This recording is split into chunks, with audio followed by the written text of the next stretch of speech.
Hello everyone. Hello citizens of the Kleros Republic. Welcome to another edition of our community call. How are you, Jean? Doing great. Looking forward to hear our special guests today, Kyle and Daniel from Mensarius Oath or Sirius Oath, if you if you want. So I'll put them on stage when after your presentation and after Fortunato. Cool. So we are going to speak a bit about curation today. So people know typically Kleros as a distributed solution protocol, which of course it is, but distributed solution can be used in a composable way for a number of different applications. And one of the most popular applications that exist now is related to curation and certifications. Let me tell you a bit about this in a short presentation. So we are in a world where we have a growing number of crypto assets being created every day, faster and faster, and this is becoming a big problem for companies that need to verify them, the companies that need to decide which one to list, and they need to verify which are not scams, which are not Ponzi's, and so this is how Coinbase sees the problem. So check this, 1 million tokens are being created every week now. So this creates a big problem, in the sense that you have more and more assets being issued every day, and the capacity for listing them to verify them, analyze them, still grows because technology, but doesn't grow as fast as the number of assets. And this increases the fraud risk by a lot. So can a certification approach solve this problem?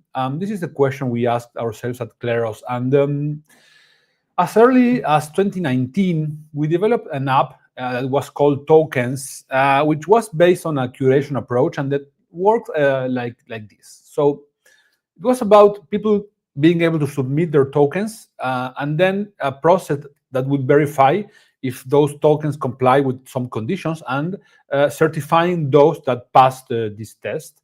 So imagine Alice wants her token to be listed into a decentralized exchange.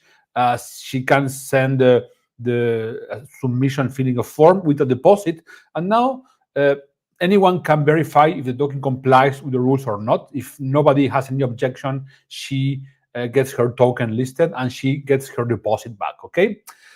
Now she sends another token, and let's say that this is a scam token. She sends a deposit as well, and Bob thinks this is not compliant with the rules to be listed, so he challenges that submission, and he also puts another deposit.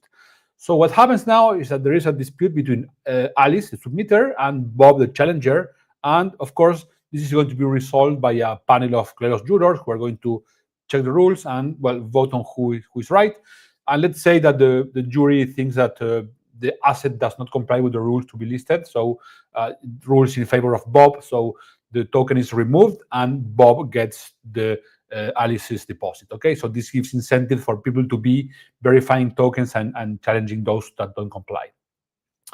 So this was 2019, the idea for this mechanism. And back then there was this exchange called Edfinex. It was the ERC20 arm of the Bitfinex exchange. And we developed with them a badge called the Edfinex badge that tokens needed to earn in order to be eligible to be listed in Edfinex. And there was a number of conditions that your token needed to comply, relating to compliance, the team, the technology of the product. So number of conditions that the exchange decided. So if you wanted your token to be listed in Edfinex, the first filter you had to pass was first you needed to be accepted. You had to earn the Edfinex badge in the Kleros token registry. Okay, so one very famous case that happened in that experiment was with a token called Chain. So the Chain team submitted a token to be listed, and it was challenged. And so when this went to the Kleros trial, so people started to see that the CTO of Chain is a guy called Scott Bingley. He seemed to be like an important CTO of an important project, but there were no like YouTube talks. I mean, no previous experience. I mean, this guy, something didn't smell well about this guy. So um, the resume of this person said that he was part of something called Oxford Blockchain Laboratories, and someone from the jury called Oxford to verify. Okay, I mean, this guy Scott Bingley, is this guy actually part of your laboratory? And someone picked up the phone at Oxford, and they said, okay, look, no, we have no idea who this guy is, and there is no such thing as a Oxford blockchain laboratories here. So it turned out it was all a scam. I mean, this was just a fake profile with a stock photo downloaded from the internet. All of the project was like rejected from the list. And okay, so we continue with our lives, and like 6 months later, we read on the news that a crypto project called Chain is classified as a Ponzi scheme by the Chinese police department. So the Chinese police made a number of arrests. So it took like a Chinese police like about 6 months more than Kleros to verify, so to learn that this was a scam.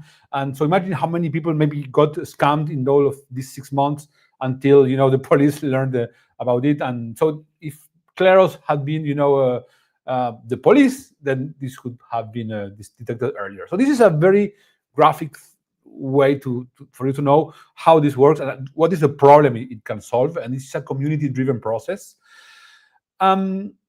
The next round in our curation approach came with NFTs. So we saw the craze of NFTs.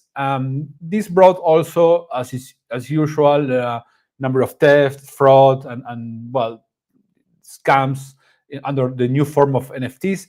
And sometimes because people were infringing copyright, sometimes because someone like just stole an asset from some designer and put it on OpenSea to mint it, and then they minted an NFT which was related to an asset they didn't own. So lots of different situations of scam.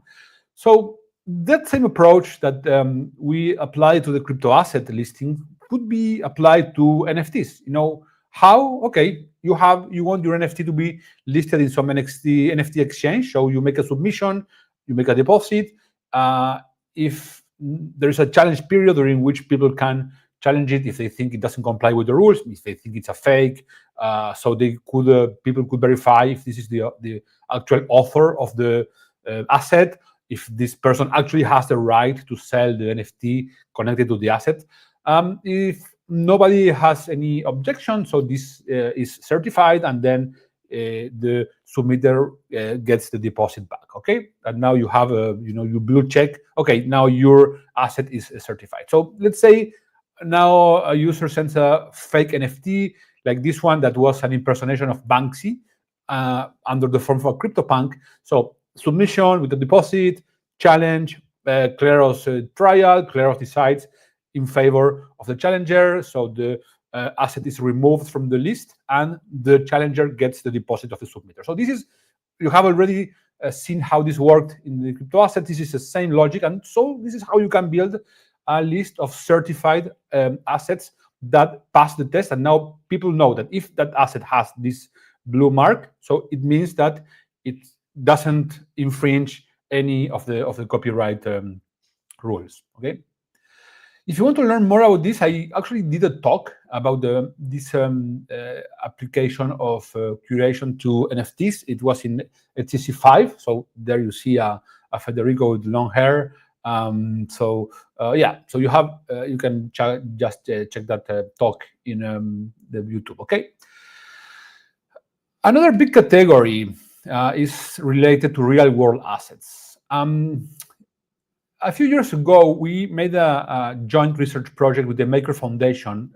With one of our editions of our fellowship, we did it with them to have a specific research done about how to onboard real-world assets into the multi-collateral DAI. So for those who haven't been following DAI very closely, so this is one of the earliest, stable coins in existence. And it typically was, usually it was collateralized by Ether, but the goal of the Maker Foundation was to try to add more collaterals to the DAI. And so this is how the multi-collateral DAI would start.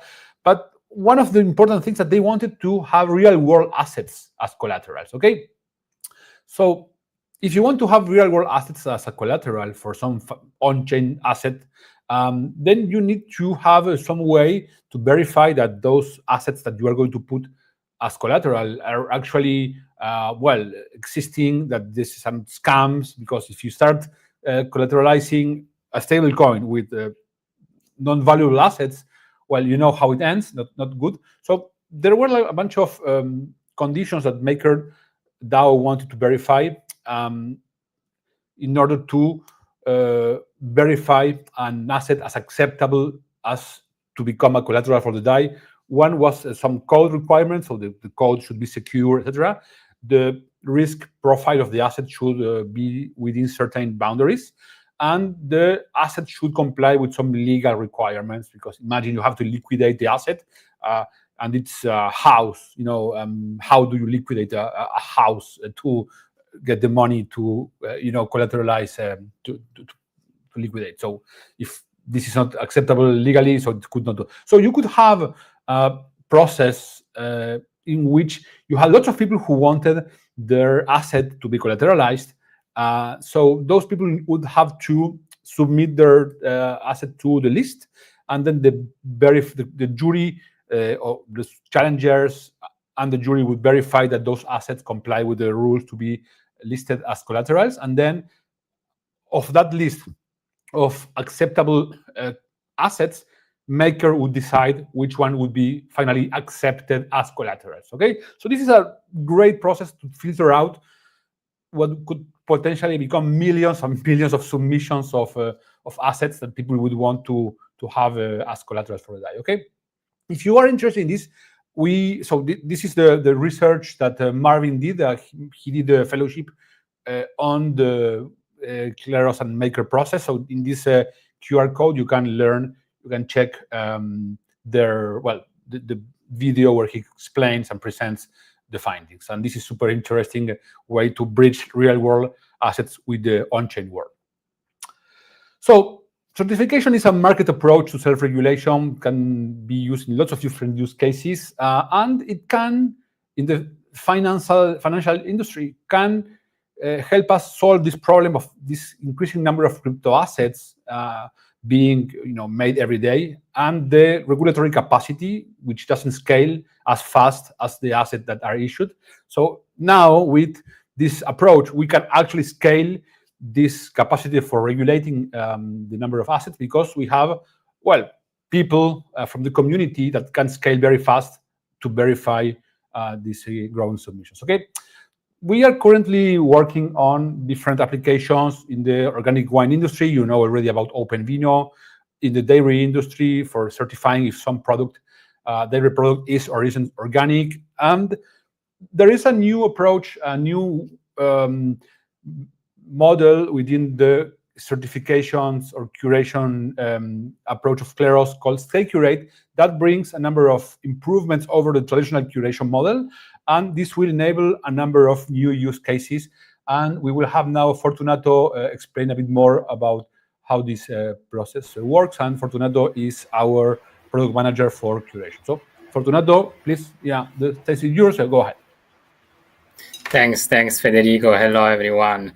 Yeah, as Federico introduced, we have been promoting Curate to our partners since very long time.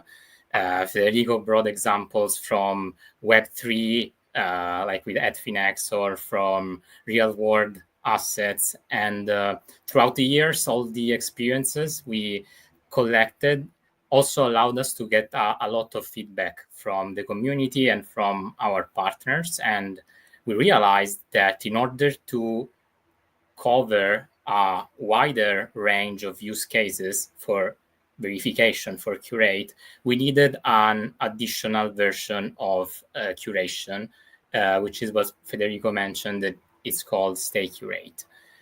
Today I will give you a quick overview on how this Stay Curate works and what are the key differences with traditional Curate. So going really quick, as Federico explained, in traditional Curate, submitter thinks his item is compliant to a certain policy. He places a deposit, the item goes into a verification period, and if it passes this verification period, this item becomes verified and the submitter gets its deposit back. Now, on Stay Curate, this is slightly different because there is also an initial period that in this case it's called acceptance period, where the item is verified to be compliant to the rules. And the difference is that after this initial period, the initial deposit from the submitter stays locked or staked. So it stays locked for an undefined amount of time till the initial submitter decides to withdraw his submission or someone challenges its submission. So the difference, now we will see what is the important point to notice about the deposit when it gets returned and when it doesn't. So on traditional Curate, we say the deposit gets returned, so the initial submitter doesn't have a long-term incentive to keep the item compliant. So once they pass the verification period, that can be 1 day, 2 days, or whatever is decided during the list creation phase, after this period, the submitter will get its deposit back, and there won't be any more an incentive for the community to flag potential complications related to this submission. The community can still flag items. Our smart contract has this feature that if you think an item is not compliant anymore on traditional Curate, you can flag it, but you will not be rewarded for that. So it's more for the sake of keeping the community safe. While on Stay Curate, it is slightly different. The initial submitter, after the acceptance period, keep the deposit locked, and this deposit basically becomes a bounty for the community.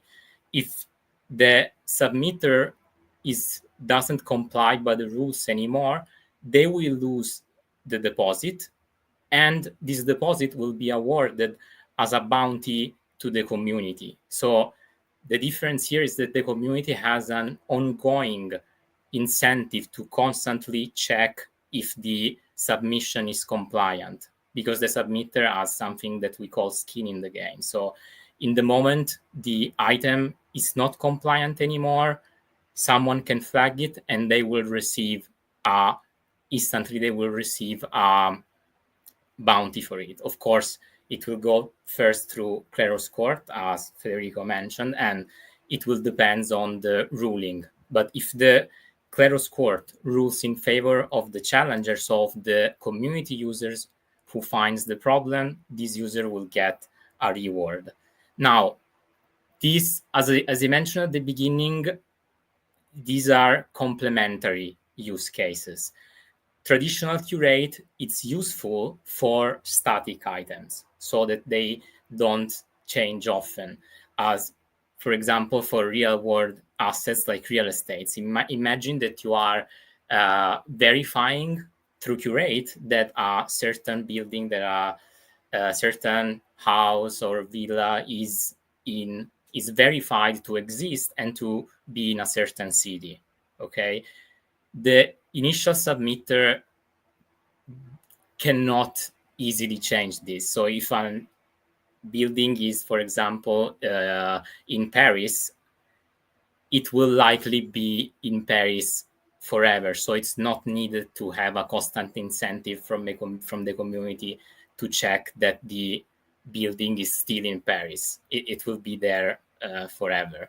And we also have example of static items with smart contracts. for example, if you tag a smart contract saying that this address belongs to this project and it has this kind of feature, it is highly unlikely that this will change. As you know, in Web3, the address is permanent and will always stay the same. So the risk for the initial submitter is fair to be just for a short verification period. And in these cases, it is not needed a permanent incentive. Now, for State Curate, this is ideal for those items that have a dynamic nature. So where the submitter is able to change his position and to become non-compliant. To give you an example, with social media, let's say that in order to be part of a group, it can be a Telegram group or I don't know, a private chat, you need to verify that you will not share scams or prohibited material like violence and so on. You can get verified, but then you have to abide to this rule on a daily basis. And if you don't, you need to have skin in the game. You need to lose something. So in this case, let's say that a user is part of a private chat or a private group. The user is like pledged to abide to a policy where it will not post any prohibited material. For example, it will not post advertising. And if one day this user will post advertising, someone from the community can flag this user. This user will at the same time lose the deposit and also lose the privileges of access to this private closed group. So this principle can be applied to several several fields. It can be gaming with cheating, or it can also be in finance. For example, you want to invest your money and you want to be sure that the administrator of the fund where you are investing your money complies by a certain set of rules. And if it doesn't, you will be notified so you can take back your money, and the admin will lose a part of its money.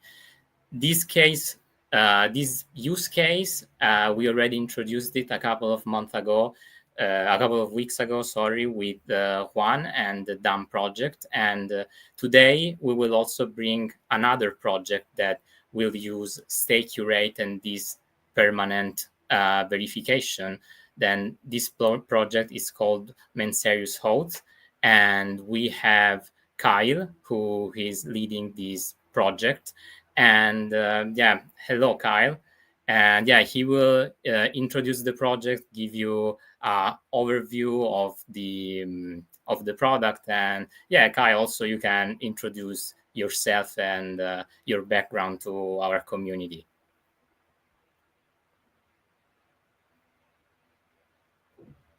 We cannot hear you, Kyle. I'm hoping I can use my mic on my cell phone as opposed, but I guess actually I'm hearing it and it's okay. So this is perfect. Good. Okay. Yeah.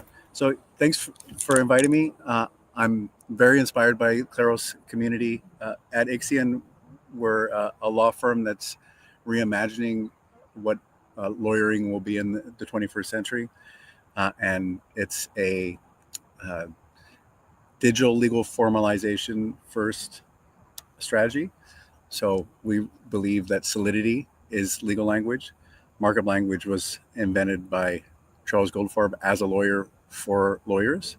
It was at IBM dealing with lots and lots of legal documentation, and that's why he invented this great database parsing technology that Timbo took and then made the internet. So Kleros to me is one of the most inspiring communities around on recognizing how much flexibility and engineering inventiveness we can bring into legal systems. So yeah, so kudos on you all, and I'm really excited about this being our first product that we're working on together. So I'm gonna share some slides.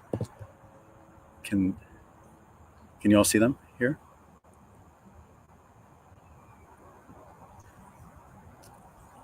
Yes, we can. Okay, good. Okay, great.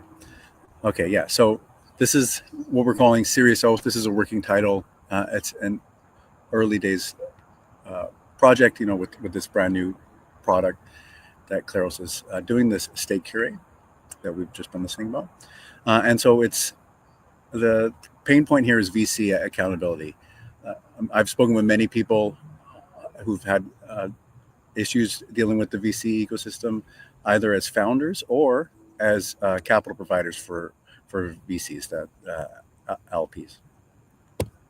And it just so happens that there is a solution of sorts, at least the beginnings of it, that has come from not the founder side, but from the LP, the capital provider side, through VC Lab. And it's called the Mensarius Oath. So if people here are familiar with the Hippocratic Oath, the Mensarius Oath is pretty much that, but just for VCs. Hippocratic Oath is how we can trust doctors and nurses to do the right thing. It's do no harm. It's been around for thousands of years. It's definitely public domain. But Adeo Ressian, he made the SAFE agreement that is totally popularized. He has also come up with this a few years ago, the Mensarius Oath, and look it up in ChatGPT, the history of it, and that's pretty good at recalling how that came about. But they've put a lot of energy into what they consider the core requirements of practicing ethical VC. And because it's VC Lab and Adeo's leadership that has created this, it also has a lot of adoption. Over half of all new VCs, according to DSAL Group or VC Lab, go through their program. And to enter the program, people have to attest to this oath. So it already has a wide amount of adoption, but the attestation doesn't have any teeth. And that's what we're really excited about, State Curate. So whether people are adhering to the oath or not, that is a state that can change. So recalling about where this is a good application, assets of some type or value of some type that might that needs continual review to see if it has a state change, that's here. So is the VC continuing to act within the obligations of the oath? And that's what we're working with Kleros on as well. So here's an example of the oath we did that's live right now for demo purposes only, though. And so you can see what the oath entails. And then we've already integrated it with Web3, so you can actually sign it. And this is using EAS. So, and we've all seen this before, but hopefully that'll, yep. So it worked. We viewed the transaction. And here it is. So we've already got an address that we can hold accountable through an EAS methodology. So it should plug in pretty easy with the state curate. So I'm just going to quickly go over the timeline of what got us here.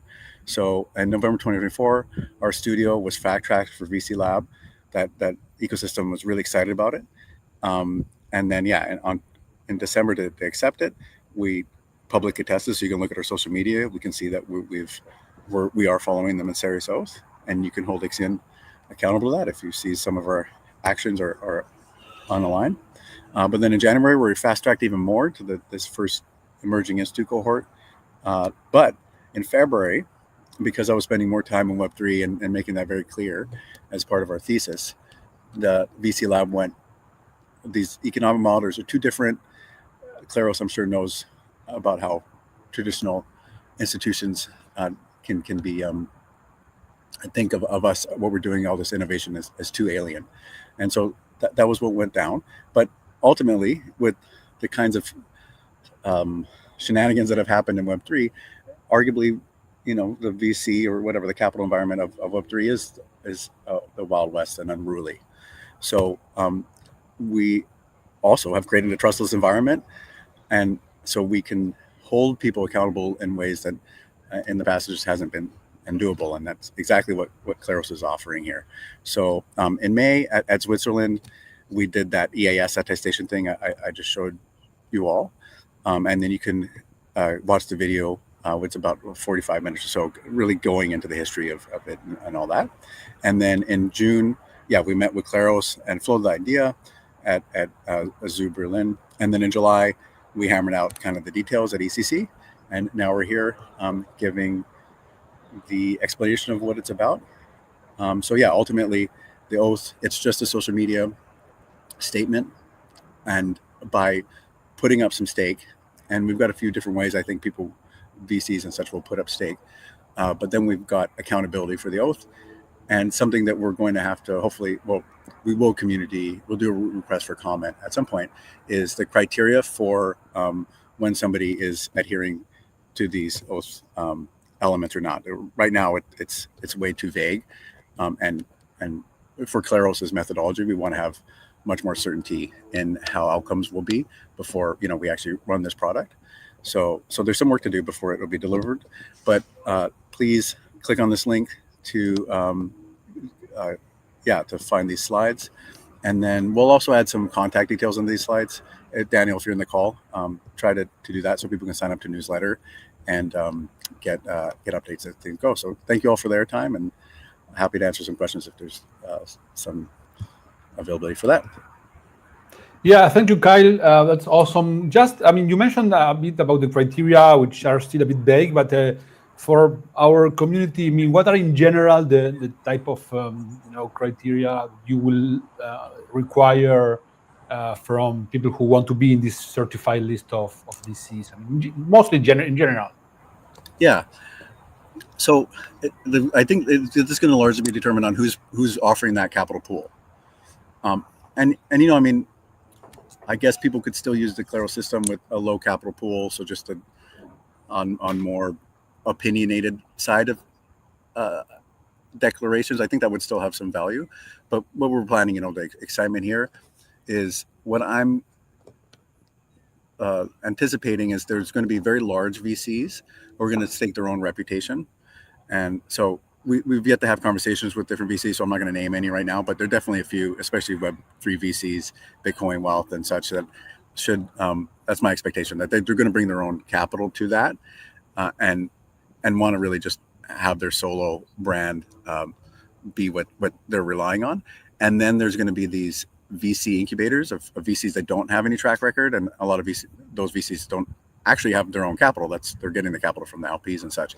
And so then that would then be more like an insurance provider, where the whole community of VCs, and likely that LP community that's providing most of the capital for these deals, will put a pool there. And then so that'll be more of an insurance way of looking at this, where because then a VC that is a bad actor that hasn't put any capital in the pool will lose money for the community, right? So that's the underlying, basically somebody putting their own capital up for somebody else's reputation.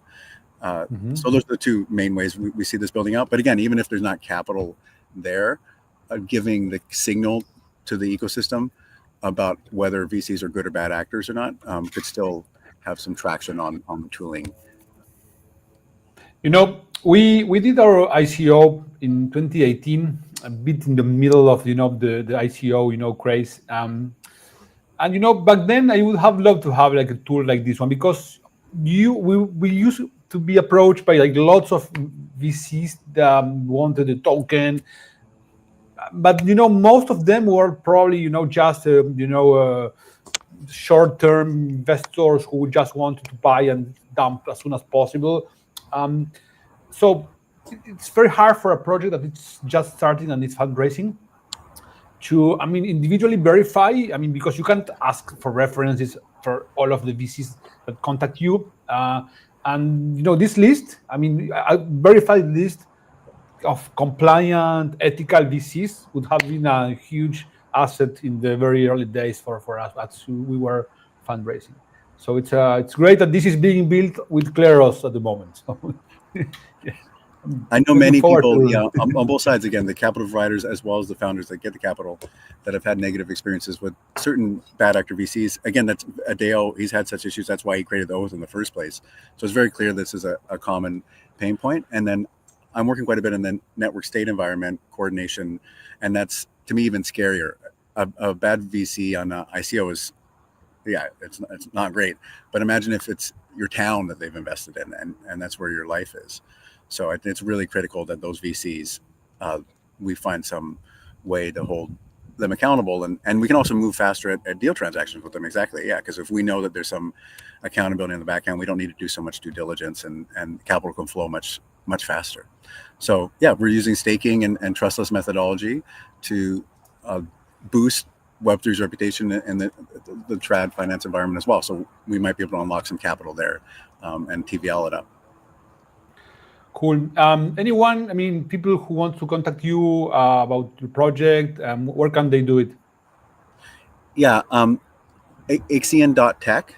So IXIAN.tech. And it's Ixian Tech on X, just one word.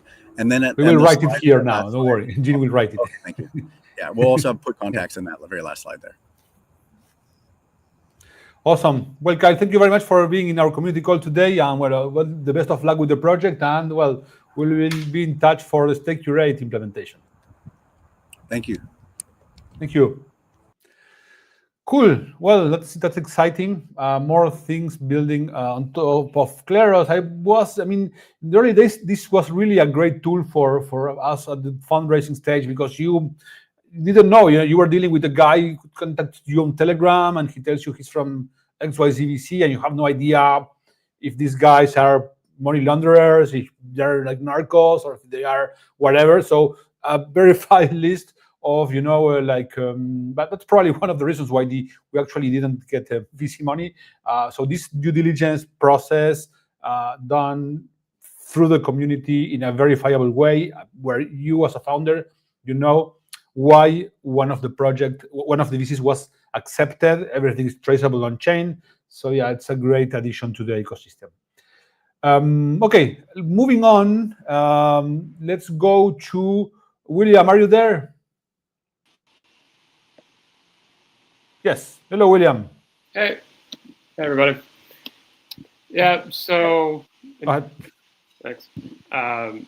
So I have working on a lot of the same research ideas that I've discussed in previous community calls. We're continuing to think a lot about how AI interacts with decentralized justice. We're running a bunch of experiments for an upcoming chapter we're hoping to publish in an academic publication. So keep an eye out for that. About how like LLMs think about past disputes, how we can compare that to like human beings treat the disputes. What role do LLMs and other AI tools have in an environment like Kleros, where maybe you have them interacting with humans, you have panels of jurors, which are some part AI, some part human. What will this landscape look like? In terms of a more broad sort of the kind of mechanism design that we've been doing for years to build Kleros V2. Next week, for this community call, I'm going to give a short presentation where I'm going to talk about sort of the broad overview of different research ideas that have gone into V2. So you should all check that out. Specifically, bit broadly, questions around how do you choose a good jury? What should the mechanism be to pick people to be on your jury? And then how should they vote and be incentivized once they're on the jury? And how do you make that attack resistant and robust? So check that out next week. Awesome. So next week is going to be William's very own community call. Next week I'm not going to be here because I'm participating at the Blockchain Gov conference in Paris at the Paris de Assas. So Blockchain Gov is a very important, research center think tank about blockchain and governance. I have collaborated with them a number of times. So one of our team members, Jamila, she's already not in the team anymore. But she's is part of Blockchain Gov, and she's going to be at the conference. And so what they do research is lots of different topics connected to blockchains as governance mechanisms and how they interact with the traditional governance mechanisms. For example, how can governance decision done in a DAO be enforceable in the real world, real legal world, which is extremely relevant for Kleros, because if a Kleros ruling, if we want it to be enforceable in the court of law, we will have to ask ourselves, what is the strategy to do that? Is it a legal wrapper? Is it whatever other mechanism? And they also have done lots of research about constitutions for DAOs. So as you know, DAOs are communities of people where there is people, there is trouble, there is conflict. Well, you know that. So what is the best way to structure these energies of the community in a way that they become constructive and not destructive? What are the best ways to put together voting systems? If you have a voting system, so how can you prevent a majority to crush the rights of minorities? So this idea of the rule of law. So lots of the ideas that are, well, in the world of politics and corporate governance as well, are being implemented in DAOs. And the next week conference is going to have a lot of great researchers about that. I'm going to be myself in a panel about exit to community and well, governance structuring. In particular, I'm going to speak a bit about progressive centralization, how we envision this type of process from a point of view of Kleros, in the sense of, well, we have been one of the most vocal projects regarding building constitutions. We have experimented in the real world. We have launched in the past Proof of Humanity, which well, didn't go exactly well from the point of view of governance, but we got lots of learnings about voting systems. Well, so I'm going to speak a bit about that, what we learned about that, how we are thinking about the future of Kleros. We have many times said that we envision in the long run. Well, now there is a cooperative that is in charge of developing the software and the product of Kleros and the different products around it.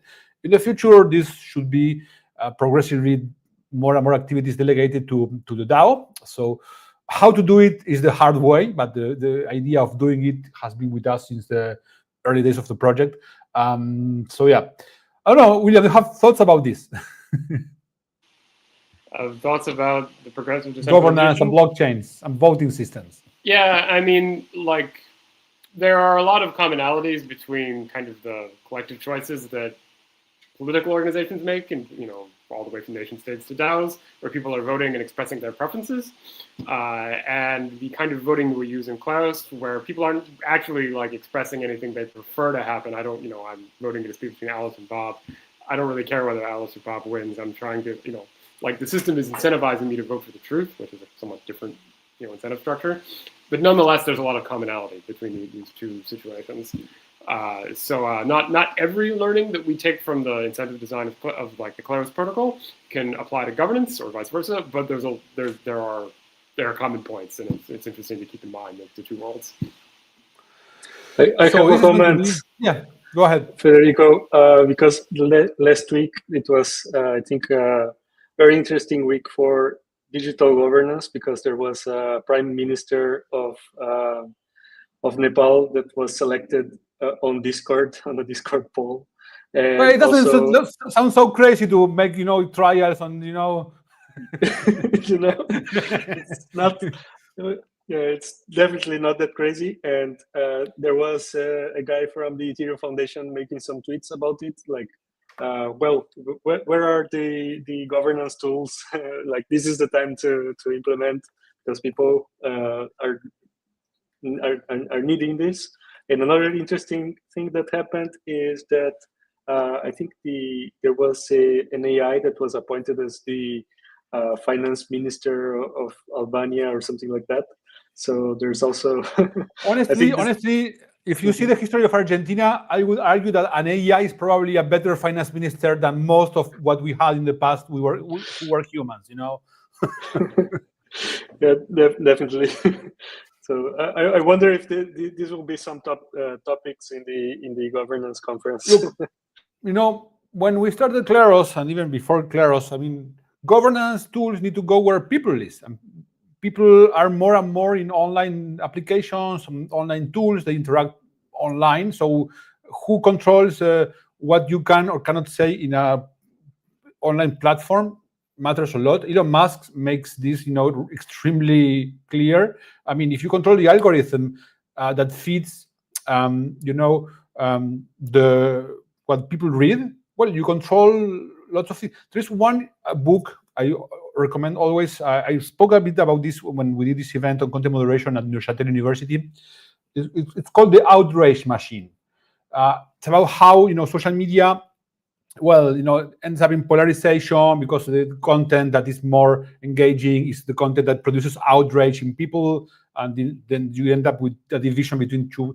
So one of the things is that, Facebook, there was they at one point they explained that Facebook, by putting more some type of information in the feed of people can greatly influence how many people turn out to vote on the day of the election, right? So if they tell you, okay, it might rain, so like 15% of people, especially older people, and they know exactly who will not go to vote, and then this changes the election result. So if you control the algorithm, you control big part of the political process. Because in the past, if you control the media, newspapers, you controlled information. So it's not surprise, but now people are in Discord, so it makes sense that they coordinate with Discord. So who controls Discord? It's a big deal because they control, the information that flows there. So this is definitely why we need blockchains, because we need these tools to be credibly neutral. We need people for trusting them. They need to see that they are not being manipulated. So definitely, let me tell you a bit who is coming to the conference, because this is going to be really interesting. So it's a bit of who is who of blockchain governance. So there's going to be, I'm not going to read all of them because it's a bunch, but for example, we will have Markets and Democracy panel with Eric Alston and Pooja Olaver. I mean, we know both of them. They participated in our conference in April in King's College. There's going to be, of course, Primavera de Filippi is the big organizer. She's the head of Blockchain Gov. Then we will have in my panel about progressive centralization and exit to community. There's going to be Jacqueline Radbaugh. She's a professor in Ohio. I didn't know her. I spoke with her today for the first time. Then there's going to be Nathan Schneider, that we know very well. He's been in touch with us for a long time. He has written this book called Governable Spaces, and he also spoke at our conference in King's College in April. And it's going to be moderated by Tara Merck. Tara is also a long-time researcher of a blockchain. She's in Berlin, and she did actually her PhD thesis in exit to community. So this is a specific, first person, I guess, ever to do a PhD thesis in exit to community. So this is going to be my panel, and this is day one. Day two, let me see. So there's going to be a very interesting fireside chat between Primavera and Gavin Wood. So that's really cool. Then another one about illegality, moderated by Jamilia, and there's going to be Aaron Lane. He as a speaker. Aaron Lane is a professor at RMIT. RMIT is a Melbourne University that's very much pioneers in the field of cryptoeconomics and institutional cryptoeconomics. They have a book about institutional cryptoeconomics, how you build mechanisms. So you have Jason Potts, Aaron Lane, Darcy Allen. So all of these guys are from RMIT in Australia. We will do at some point some event there. Eli Rennie, also from RMIT, and so network sovereignties, network nations. So yeah, I mean, I'm really, really excited about this. It's going to be a super, super cool conference, and happy that Kleros has a place there, because this is the who is who of blockchain governance. So this is an amazing place. Okay, anything else, William, you want to mention? Maybe next week you will have plenty of time, because yeah, it's going to be your call. Yeah, I have nothing else for today. Invite people to come and listen to the full spiel next week. Do come next week. It's going to be an amazing overview of all of our research. Okay, thank you, William. We don't have Marcus today, but but we have Jean, which is better than Marcos. Both are. I love them both. Yeah. So yeah, I think I can give a couple of updates that Marcos will share. Like we had a couple of new cases from Junin and also from Lemon. Marcos is working. I think maybe 90% of his time is dedicated now to this new regulation in Argentina about the consumer defender figure. So basically, Argentina passed this new resolution, and now companies can appoint someone or a group of people to be the consumer defender, and they can make like solve disputes, and that response can be binding for the person if they agree. And this is pretty huge for Kleros because we can be one of these consumer defenders, and so we are looking for companies that are interested in trying that, and also in finding lawyers because the law requires people to know consumer disputes. So I was surprised. Honestly, did you? Yeah. Today I learned how many we have. I didn't know because I was not following this closely. But we have like over 30 lawyers who are applying to become like a part of this pilot. So what we want to do is to have a company work with us using this consumer ombudsman figure, and we need a qualified lawyer from Argentina with experience in consumer law. And we had like already 30 people who applied for this, so this is amazing, So if you want to do it, there's still time, so you can apply. I mean, contact us, and then we will tell you what to do. But that's amazing. Yeah, I learned this today. I was also surprised. I did not expect this much because it's kind of a niche thing. But really nice that we have that, and we already are in talks with one company that indicated they are interested in using it. So we're pretty excited to get like the first dispute using in Argentina about this. And one interesting thing is that Marcos will also be helping these lawyers get used to learn how to use Web3 wallets, and teaching them how Kleros works, because they will have cases and they need to check the evidence. There's still a bit of a learning curve. Fortunately, the new interface is a lot better than the V1, so I think that it will not be that hard. Another thing from Kleros Enterprise that's interesting is that the team has been working on a new interface to show the companies and the customers when there's a dispute. So it's like a dedicated interface that is super friendly and shows the justifications of the jurors, because this is probably Federico would agree with that, but the justifications are also a big part of the product, of the experience, right? Because then the customer sometimes even more important than the outcome, because people, if they don't trust how the outcome was reached, they will not want to use it, because why did I lose? Explain to me. I mean, why? How do I know you didn't rig it? So like one of the big problems you have when you use AI for resolving disputes is the problem of the black box. Okay, you have an AI juror.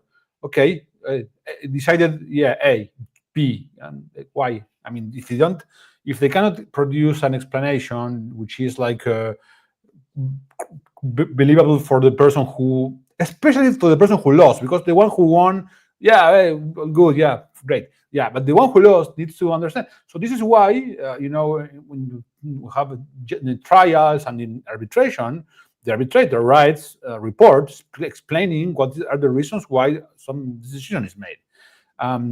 So I'm not going to go into this now because it will take a time, but one of the important things that will come with the Kleros V2 that we discussed last week, and you can check last week's video, is this idea of the juror misbehavior court. If jurors are going to be also incentivized and rewarded by giving good justifications to their decisions. So if you give a bad justification of, you don't explain why you decided the way you did, you could be challenged by another user and you can lose your deposit. So imagine you could have like a, and this is where all of the SBTs and stake curate things. So you imagine, to be a juror, you need to always have deposited X amount of money on top of your PNK staked. Okay, now that money can be deducted from your account if you get challenged because you do a poor justification. And if you want to add, identity layer on top of that, okay, now you can lose your deposit, but also you can get, a negative soulbound token that represents your inability to, and then these negative soulbound tokens may mean that you are ineligible to be drawn as a juror for X amount of time. But this is how important, and this is how different tools that we have developed for humanities, Stake Curate, can combine into better governance systems. Yeah, you can continue, Jim. Yeah, and another thing, maybe, I don't know, Fortunato, if you want to come back, but one of the things that the team has been working on is a new a new Scout interface to make submissions. I will add you back, Fortunato. 1 second. Yeah. Hello. Hello, Yeah, Fortunato. yeah. Thank you. Thanks, Federico. Yeah. As Jean mentioned, we are focusing a lot of resources in the last week in the new Scout interface. For those of you who don't know, Scout is basically a group of our mostly used curate lists, which are focused on verifying smart contracts, token domains that are related to a specific smart contracts. And these lists are very popular because we have important partners fetching data from our database. We have Etherscan, we have Block Scout, we have MetaMask. So this has almost become a separate product from Curate. And with this new interface, the final users will have a simplified experience. In other words, what does it mean? That if someone, is not familiar with the whole Kleros ecosystem, with how court works, they can just use this interface. They can submit the items, and the reason why they submit the item on Scout are several. A project can submit an item because they want to be present on Etherscan, so to solve the blind signing problem. So if they get verified on Scout, instead of having just an address on the block explorers on MetaMask, they will have their name, which it boosts confidence for the final users. And at the same time, we have a community of users who participate to earn rewards, because this is normal. This is how Curate is designed. So they can either earn by submitting new items that are compliant by the policy, or they can also earn by challenging, so by actually verifying the items. So this new interface will simplify these last two process that I mentioned. So it will be easier to submit new items. It will be also easier to look at the registries and to browse. Basically, it will be easier to browse the registries, both if you want to know if an item is verified or if you want to verify yourself an item and eventually get rewarded for it. So we invite you to join our communities, and if you have any suggestion on some features that you would like to have, feel free to reach us out. Awesome. And one thing about that is that we need more submissions of tokens, right? Yeah, exactly. As we have like a unproportional, very high amount of verification in the address tag registry, which basically, in very simple terms, it associates an address to a name. So, for example, we also, of course, we have our contracts from Kleros on this platform. So when an address is verified, it means that it's verified to have that name. So we are doing this also for V2. You can go on our platform, search for Kleros V2, and you will see all the smart contracts that are already verified to be part of our project. And the same for CDN, where the registry is meant to link a smart contract to a specific address. So the reason is that in case, a smart contract to a domain. So if the domain is hacked and someone changed the smart contract with a scammy one, you can know that. So these are the two registries that are mostly populated, but we also have a third registry, which is the one that probably is the oldest registry, which is the token. And there we have a bit less submissions. And in other words, this is an opportunity for you, because if there are less submissions, it means that you have more opportunities to earn, because we are placing reward like 100,000 PNK for each one of these registries, and they are fully distributed for CDN and for address tags. But for token registry, there are still available funds. And so, we really recommend you to submit in this registry, because it's actually not too hard, because you have to find the name of the token, the ticker, so what you see in the exchanges, and the website and the logo. So once you know that these information belong to a certain project, you submit them on Scout, and once the verification is passed, you will get up to 500 PNK, which for the today value, I think it's somewhere around $13-14. So this is just for one submission. Multiplied, if you place 10 submissions, you will have $140. If you verify 100 items, you can have $1,400. So it's like good money to earn by this or by challenging. And you should really submit to our registries. Yeah, we have a couple of power submitters, and if you spend a couple of hours learning, it's easy to make lots of submissions. Just be careful with the logos of the tokens. We have a couple of disputes, and a couple of things that I would like to mention, since we are already past 1 hour, is that we will have a dedicated space on DevConnect. We are really happy with that, because there will probably have space to make workshops, and since it's like a week long, we can make lots of things, maybe a couple of sessions each day. And it's we had a glimpse of how they will structure it. It looks really good. The conference looks really good. One thing, since Federico was mentioning the governance conference next week in Paris, well, before DevConnect, in the weekend before DevConnect, there's the Governance Day organized by Sid Latham, and I think lots of people that will be in that conference will also be in the Governance Day. So, well, if you miss Paris, you can still go to Buenos Aires. You know what they say? It's the Paris of South America, so it's kind of the same. Exactly. The Shelling Point will be moved to South America.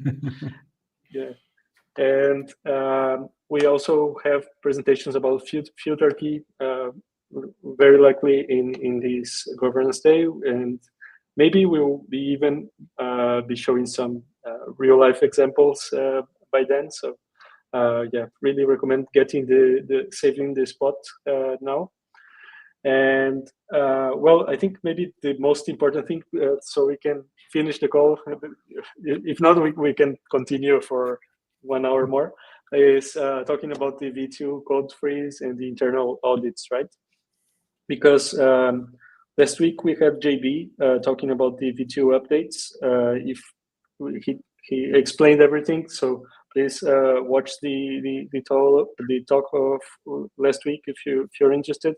But just the main points is that the smart contracts of the V2 were frozen. Basically, the developers are not updating them for them to be audited. So now the team is reviewing the smart contracts to find vulnerabilities, and after that they will be submitted to an external party or to a bounty process. I think there was already a teaser by the people from well, I forgot the name of the platform, the HATS platform. So yeah, there will be a bounty there, and then we'll finally have the stable version of V2 where there are no guardrails, no limit, no stake limit, and everyone can stake. So yeah, I think this is are the most important parts, right, Federico? I think that was pretty packed for today. So next community call is going to be on next Wednesday, up as always 6 p.m. UTC. You will have William do a presentation of our research, well, overview of different topics that we have been researching over time, and that how those topics are going to be part of Kleros V2. So yeah, I mean, I guess we covered lots of things today. Thank you guys all for coming, and well, see you not next week in my case because I'm not coming, but see William next week and Jean here. And for those who are watching, and I will see in Paris, I mean, looking forward very much to that conference. Thank you for coming, guys. See you. Bye bye. Bye, everyone. Bye, everyone.